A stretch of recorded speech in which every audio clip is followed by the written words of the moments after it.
Bismillahirrahmanirrahim. Assalamualaikum warahmatullahi wabarakatuh. Jumpa kembali dengan saya Teddy Rusdiadi, yang alhamdulillah siang hari ini kita akan berbicara tentang sesuatu yang sangat luar biasa, di mana agama memerintahkan tentang musyawarah, pentingnya musyawarah. Di samping saya sudah berdiri salah satu kiai yang sangat fenomenal di Jawa Barat. Inilah dia, Bapak Haji Asep Dodo. Selamat siang Pak Haji. Selamat siang. Alhamdulillah. Nah, siang hari ini banyak orang yang bertanya, banyak orang yang tidak memahami, banyak orang yang melupakan tentang pentingnya musyawarah. Ya. Nah, menurut Ustaz kira-kira musyawarah itu dalam Islam itu seperti apa? Ya. Bismillahirrahmanirrahim. Nahmadu wa nusalli wa nusallimu ala rasulil karim wa ala alihi washabbihi ajmain amma ba'd. Jadi musyawarah itu adalah sebagaimana yang para ulama sampaikan. Musyawarah itu adalah perintah Allah Subhanahu wa taala dan sunnah baginda Rasulullah sallallahu alaihi wasallam. Sehingga Allah Subhanahu wa taala turunkan salah satu surat yang namanya surat musyawarah, artinya as-surah, yaitu artinya musyawarah, saking pentingnya musyawarah. Padahal Rasulullah sallallahu alaihi wasallam itu mustahil salah, karena dia di samping mempunyai sifat sidik atau pasti kebenarannya, tapi untuk memutuskan sesuatu dia senantiasa diperintahkan oleh Allah Subhanahu wa taala untuk bermusyawarah. Nah, atas dasar perkara inilah jamaah atau harakah kita berupaya bagaimana caranya mengamalkan apa yang diisyaratkan oleh baginda Rasulullah SAW tadi, yang dasarnya adalah Quran dan hadis, yang mana Allah Subhanahu wa taala firmankan wasawwirhum fil amri fa idza ajamta fatawakkal 'ala Allah wa amruhum syura bainahum.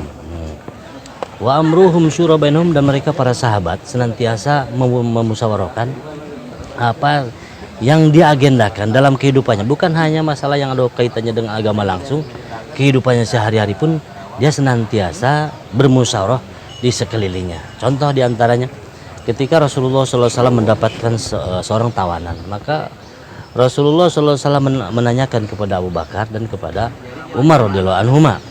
Maka dua sahabat besar tersebut ada selisih perbedaan pendapat. Kalau kata Umar, karena orang ini sudah terlalu besar sekali dosanya, maka tidak ada cara lain kecuali dibunuh.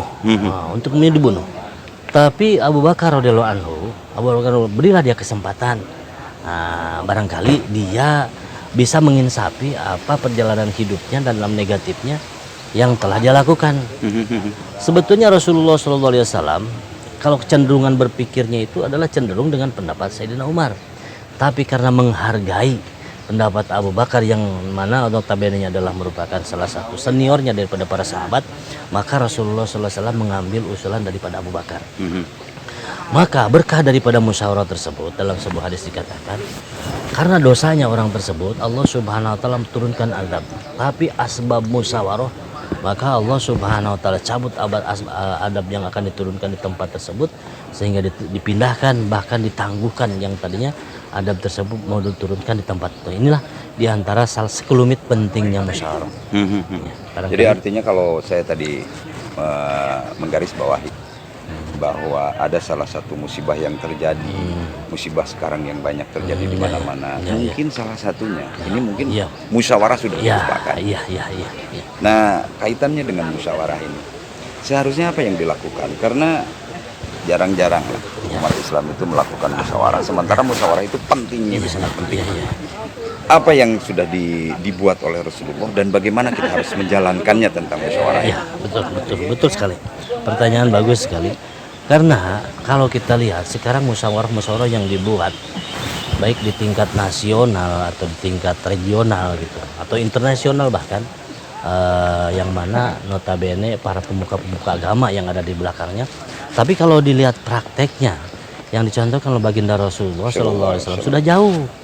Di antaranya sangat mencolok itu pimpinan musyawarah atau yang dinamakan faisalat, pemutus dalam musyawarah itu dipilih berdasarkan kesepakatan peserta musyawarah yang hadir di situ. Nah, kemudian di antara yang paling sangat mencolok, putusan musyawarah di situ tidak semata-mata diambil dari mayoritasnya pendapat.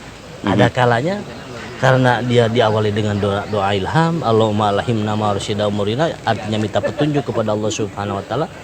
Jadi si Amir Faisalat atau pemutus musyawarah tersebut Dia menunggu firman atau menunggu ilham yang datang daripada Allah Subhanahu wa taala, dan ini terbukti sekalipun menurut pandangan pada umumnya itu pada waktu musyawarah tersebut terkesan putusan musyawarah itu tidak sesuai dengan apa yang ada dalam pikiran masing-masing.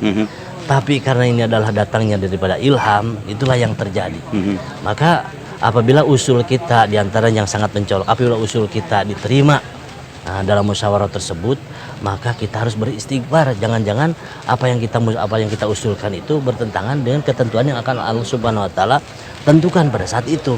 Dan juga apabila usul kita tertolak, artinya kita akan terbebas daripada putusan-putusan musyawarah yang ada kemungkinan membuat kita mendapatkan kemudaratan daripada musyawarah tersebut. Lain daripada kehidupan kita. Di antaranya kita kadang-kadang kalau musyawarah pada umumnya, kalau yang istilahnya nggak diputus apa yang dia usulkan itu, kadang-kadang orang sampai tidak terima. Nah, inilah diantaranya sunnah daripada musyawarah yang sekarang sudah banyak dilupakan. Begitu juga Rasulullah SAW senantiasa memuasarakan itu di masjid dan punya wudhu. Nah, kemudian ditanya satu persatu tentang apa yang mau dibicarakan dan mau dikerjakan. Itulah tertib yang senantiasa dijalankan baginda Rasulullah SAW. Sementara yang nampak sekarang bermusyawarah ada yang tempatnya di tempat-tempat maksiat, maaf. Mungkin ada yang di hotel, ada yang di pendopo, yang notabene kadang-kadang bertentangan dengan misi atau dengan tujuan yang dimusyawarahkan, sehingga hasilnya pun putusan musyawarah itu kebanyakan masuk dalam, jadikan sebuah catatan, masuk dalam laci, udah seperti itu aja. Jadi tidak ada realisasi dalam langkah berikutnya untuk perbaikan-perbaikan dari hari itu, paling tidak hari itu tuh tidak lebih buruk daripada hari kemarin, paling tidak seperti itu. Itu yang dimusyawarahkan seperti itu. Nah, kemudian sekarang kebetulan ada salah satu kegiatan yang saya tidak akan menyebutkan bahwa ini adalah salah satu jemaah. Intinya seluruh umat Islam di Jawa Barat, para pemikir agama tentang Islam, hari ini bermusyawarah di Pangandaran. Nah, kira-kira menurut Ustaz, kegiatan seperti ini apa manfaat dan faedahnya untuk jamaah?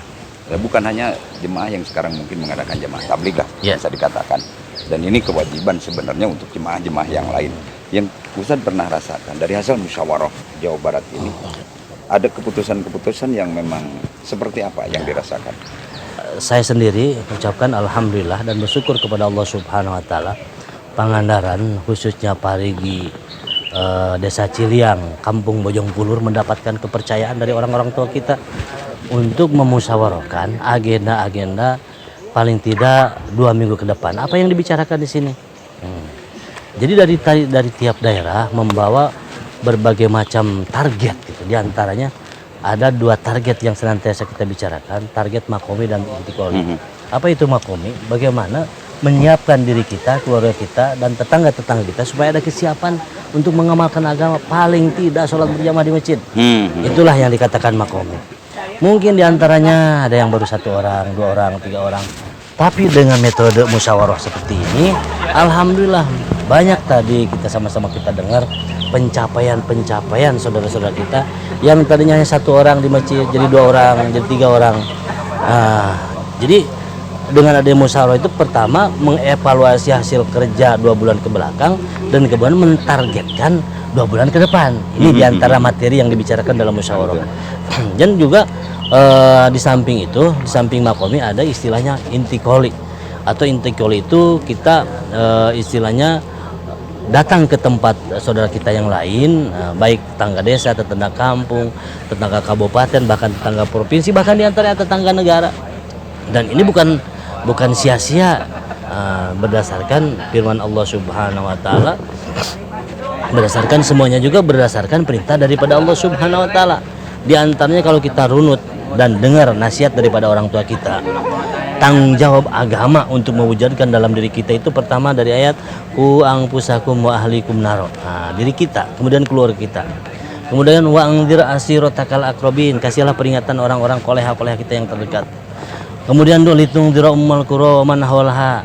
Kita ditugaskan, Rasulullah sallallahu alaihi wasallam ditugaskan untuk memberikan peringatan kepada ahli kampung yang mana pada di situ hitobnya atau objeknya di situ menurut para ulama adalah Mekah dengan Madinah, tapi waman haulaha dan sekitarnya. Jadi bukan hanya Mekah dan Madinah saja yang Allah Subhanahu wa taala berikan tugas kepada Rasulullah sallallahu alaihi wasallam. Karena pada dasarnya Rasulullah sallallahu alaihi wasallam dia punya tugas rahmatan lil alamin. Rahmatan lil alamin itu bukan hanya sebatas manusia, tapi seluruh makhluk dan benda-benda yang Allah Subhanahu wa taala ciptakan mendapatkan manfaat positif dengan diamalkannya agama. Apalagi manusia yang memang dengan Allah Subhanahu wa taala cadangkan memang untuk mengambil tugas ini untuk mengamalkan agama.